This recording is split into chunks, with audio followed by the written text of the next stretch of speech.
আমার ভাইকে হয়তো সবাই দেখেছেন, যাত্রাবাড়িতে যে ছেলেটাকে তার বন্ধু টেনে নিয়ে যাচ্ছিল আর পুলিশ বারবার গুলি করতেছিল।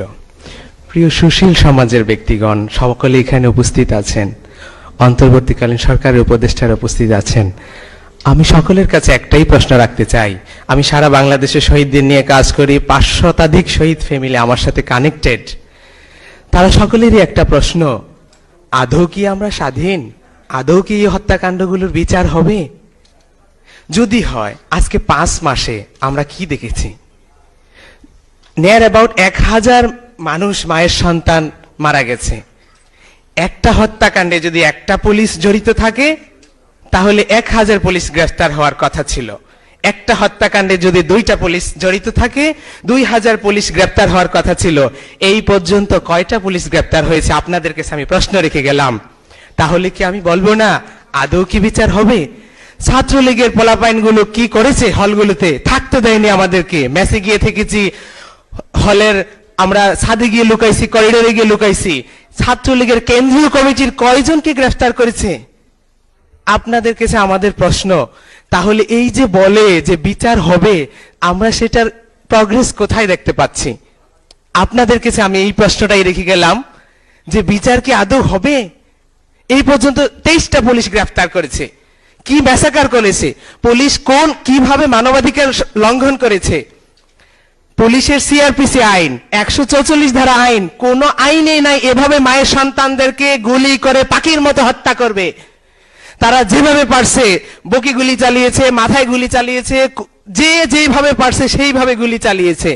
ইভেন যে যাদেরকে আন্তর্জাতিক অপরাধ ট্রাইব্যুনাল থেকে ওয়ারেন্ট করা আসামি, পুলিশের আইজিপি স্যারকেও যদি বলি, কমিশনার স্যারকে বলি, কমিশনার স্যারকে কি বলবো? উনি 1.5 হাত লম্বা লম্বা ভাষণ দেয় মানবাধিকারের পক্ষে।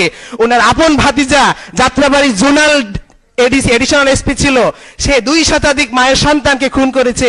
আমি তাকে দিয়েছি লোকেশন, যে আপনার ভাতিজা উল্লেখ করেনি, বললাম যে সে ট্রাইব্যুনাল থেকে আসামি, তাকে প্লিজ গ্রেফতার করুন। কি করলো?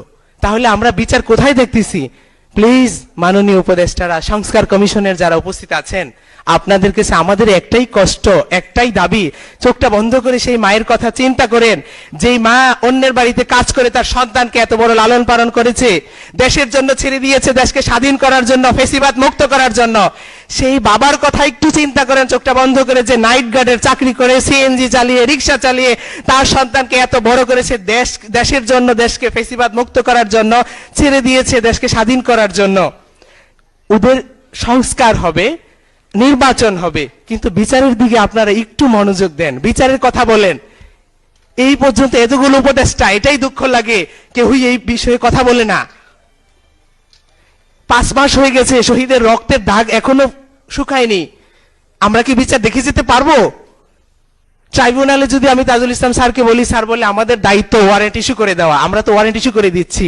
যদি আসামিকে গ্রেফতার না করে, তাহলে বিচারের নামে যে রঙ্গমঞ্চ হয়েছে সেখানে কাদেরকে ফাঁসি দিবে?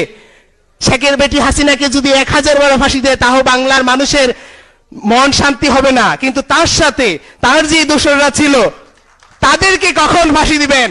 তাদেরকে যদি গ্রেফতারই না করেন, তাহলে এই নাটক রঙ্গমঞ্চ বিচার নামে কি আদৌ হবে? আপনাদের কাছে প্রশ্ন রেখে গেলাম।